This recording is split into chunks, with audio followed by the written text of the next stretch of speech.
faut savoir dans un premier temps que 80% des maltraitances, comme des arnaques, se situent au domicile et non pas dans les institutions, qui ne représentent que 20% à peu près de ces arnaques. L'élément, on va le reprendre, la personne est seule. Seule, dont sa porte va s'ouvrir plus facilement vis-à-vis d'escrocs. Ces escrocs viennent, en général, la visiter. Et en la visitant, la mettre sous emprise, soit en se réclamant d'un corps professionnel que les personnes aiment beaucoup, tels que les pompiers, tels que les facteurs, tels que les banquiers, tels que les médecins. Et elles ouvrent leurs portes. Petit à petit, cette relation, c'est d'apporter la confiance entre les deux. Et la confiance, ensuite, c'est la mise sous emprise.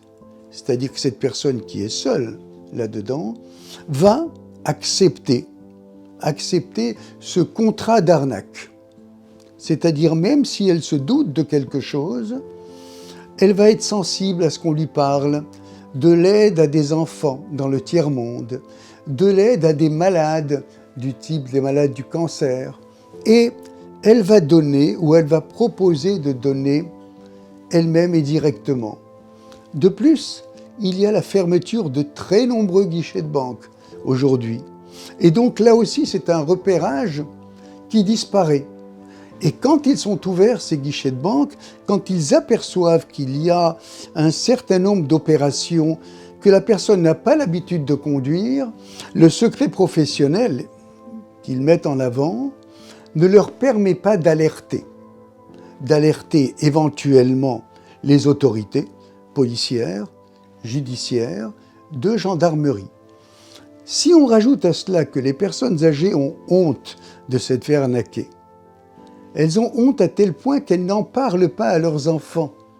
Heureusement que la direction de la protection et tout ce qui est les fraudes a accepté que la personne puisse se révolter contre ces arnaques, non pas pendant une semaine, mais pendant 15 jours, ce qui est un mieux.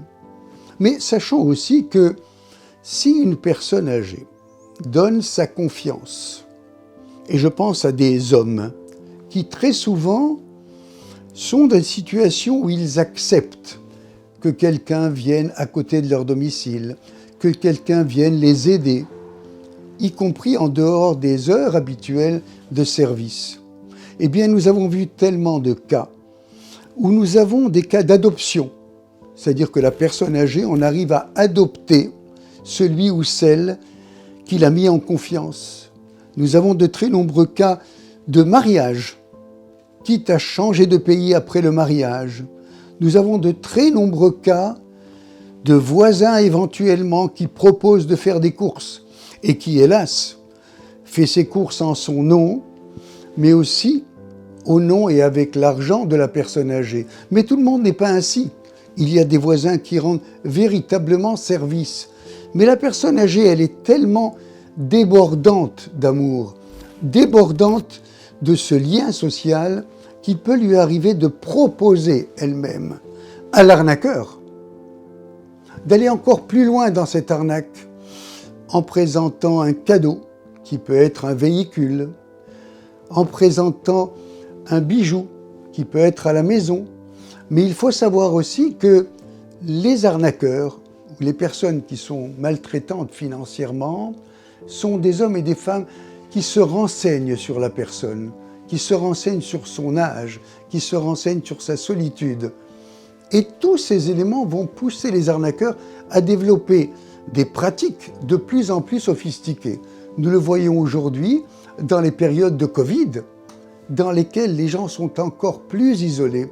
Leurs familles hésitent à venir et elles-mêmes hésitent à leur demander de venir. Et donc, ils utilisent bien sûr un certain nombre d'éléments qu'ils connaissent bien. On assiste aussi dans ces pays isolés à des dérives sectaires où ce sont des sectes qui viennent proposer un peu d'animation, de porter un repas, à la condition bien sûr de s'entraîner à aller vers elles et à être prises en compte par des sectes. Je ne les citerai pas, mais elles sont très nombreuses et les gourous sont nombreux à se multiplier dans ces zones d'isolement. Alors, c'est vrai qu'entre la disparition des services, entre des personnes qui usurpent leur qualité, des faux facteurs, des faux banquiers, des faux dans tout genre, mais aussi des personnes qui sont très solides au niveau de leurs arnaques. Un exemple. Un faux banquier qui téléphone en disant que la carte de crédit, là, que cette carte est désormais périmée et qu'il peut passer au domicile, récupérer l'ancienne pour effectivement en redonner une nouvelle. Eh bien, cette personne va se laisser avoir. Elle va se laisser avoir et c'est vrai qu'on se demande souvent comment des hommes et des femmes qui ont eu une famille, qui ont géré souvent une entreprise, qui ont fait tout ce qu'il fallait en termes de responsabilité, comment sont-ils aussi perméables aux maltraitances financières? Et bien entendu, en période de pandémie, à des médecines miracles, qui sont aussi vendues extrêmement cher, mais auxquelles les personnes sont adhérentes ou font adhésion, alors que tout, au niveau professionnel, les amènerait à être prudentes. Mais encore une fois, je le dis, la solitude, la dépression, l'impossibilité de lien font de ces personnes des proies faciles, surtout par rapport à des arnaqueurs qui ont bien travaillé leur travail et leur mission.